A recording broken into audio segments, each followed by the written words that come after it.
Hey guys, welcome back to part two of my 2020 pregnancy journey. And in this video, I'm going to be talking about the second part of my first trimester, basically the last 3 weeks, so weeks 9 through 12, because that's when I was finally back home from vacation and um, able to experience what my normal routine was like during this time. So if you haven't seen the first part of this series, which is where I talked about finding out I was pregnant and going to our Hawaiian vacation, then check out the link in the description below and that will take you there. But otherwise, grab a cup of tea or some coffee and settle in for another little journey with me. So over the next 3 weeks, I continued to experience this morning sickness that was manifesting itself as evening nausea, and definitely some fatigue throughout the day, which is way different than I've ever experienced fatigue before. This type of fatigue was so much so, like, I've been tired before at the end of the day, but like this fatigue was overwhelming and it would just kind of come over me and I just needed to lay down and take a nap. And what happened in Hawaii was that I would literally take a nap for about an hour in the middle of the afternoon. But then once I got back home, I was back at work and I couldn't do that. And so what happened is that I would, I would get up and, walk or go get some water, come back, wake myself up a little bit.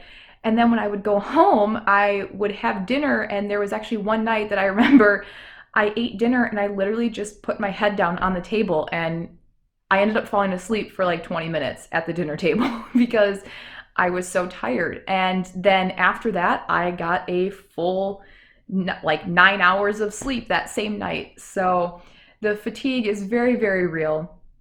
And for anyone else who is pregnant, has been pregnant, or is, going to be in the future, try not to be hard on yourself during this time. It's very hard as, a partner in a relationship, and we share responsibilities for keeping our house clean and doing all this stuff, but you're growing a little human inside you and it takes a lot of work, even though you don't feel it physically. But that's what the fatigue is for. You're literally using your energy to build this human being. And if your partner has to, take an extra hand in doing some of the chores that you had done in the past, ask for their help, ask for people to come help you, because there is nothing wrong with you getting the rest that you need.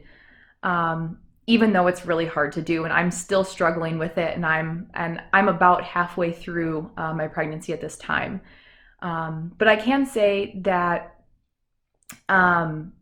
during this time, I still didn't really experience a lot of food cravings. Just really maintained my interest in crusty, warm bread. That's been a thing that I've definitely loved all the way through. But yeah, so nothing had really changed at this point, and we were back at home from vacation, as I mentioned, and I had my first ultrasound scheduled. And when I went in for the ultrasound, I was still not really feeling pregnant, with the exception of the evening nausea and being tired, because that's not normal for me at all. But besides that, like, no belly was showing. I didn't have any crazy experiences. And so I didn't feel pregnant, and I would forget that I was even pregnant sometimes.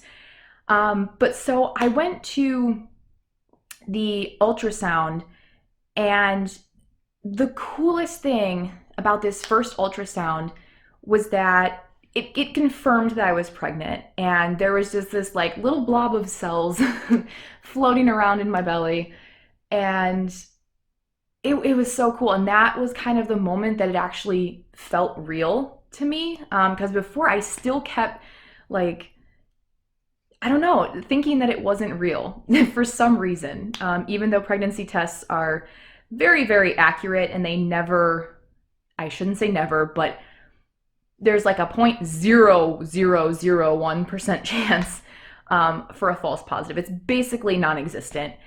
And it was crazy. And so I had that first ultrasound, and then actually, because that was more of just a confirmation.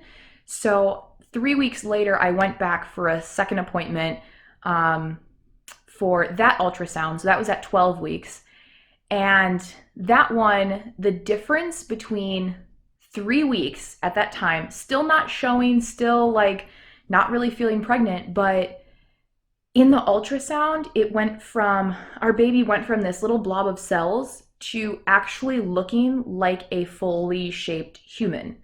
It was amazing at only 12 weeks along. And we were counting fingers and toes. You could see the shape of the head and the outline of the body. It was amazing. I could not believe the growth that happened in just that amount of time.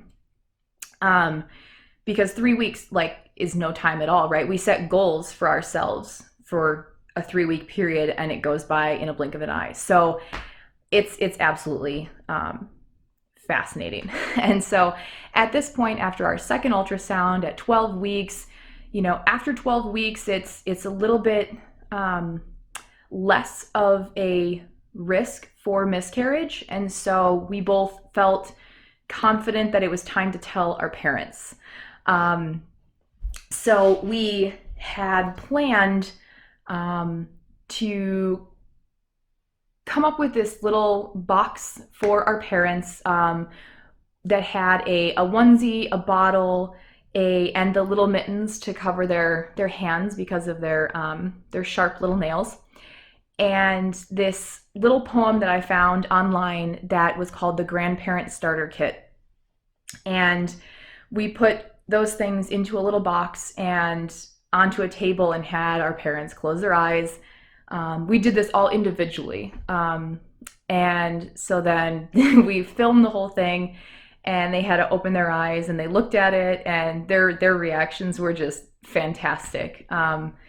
Because for the most part, we've been married for about 4 years, going on 5 in 2020. And we had been saying for a long time that we were planning on having kids about 5 years into our marriage. So 2020 would be kind of the goal. And the last 5 years, everyone's like, oh, so when are you having kids? When are you having kids? And it was just kind of this constant chatter that we had throughout with our family and friends. And so for them to see that it's actually like we weren't lying, we were really planning for 2020, was really sweet. And they were all very excited, of course, because it is the first grandchild on both sides.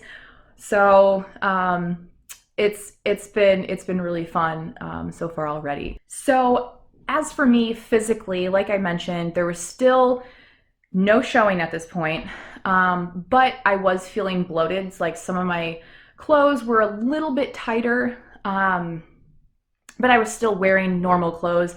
I tend to wear my clothes a little bit bigger anyways because I like to be comfortable. And so I had plenty of room still in my normal standard clothes.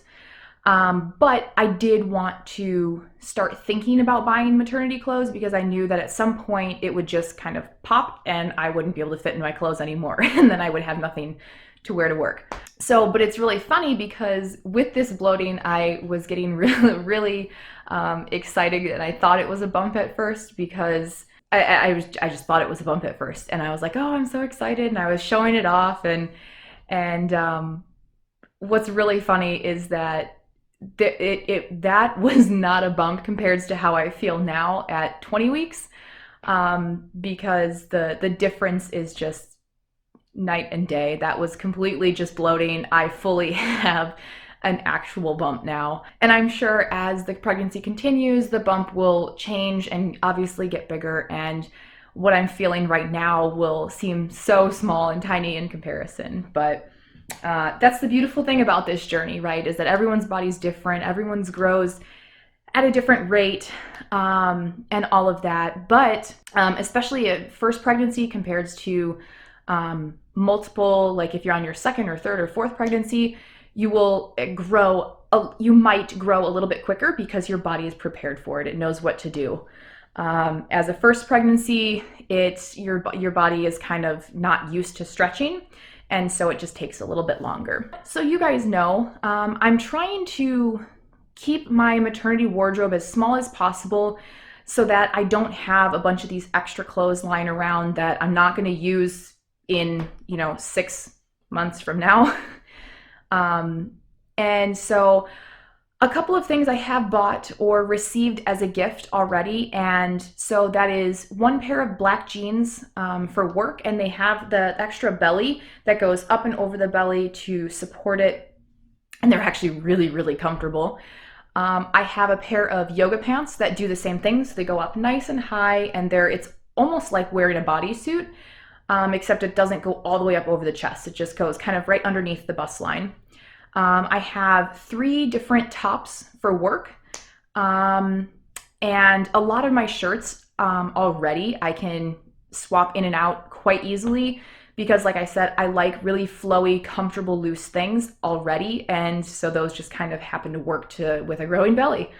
And then I did get one kind of really roomy, flowy dress to wear as an extra comfy thing to work as well. So that's where my first trimester ended. After that 12 weeks, I had started to enter the second trimester, which will be next week's video.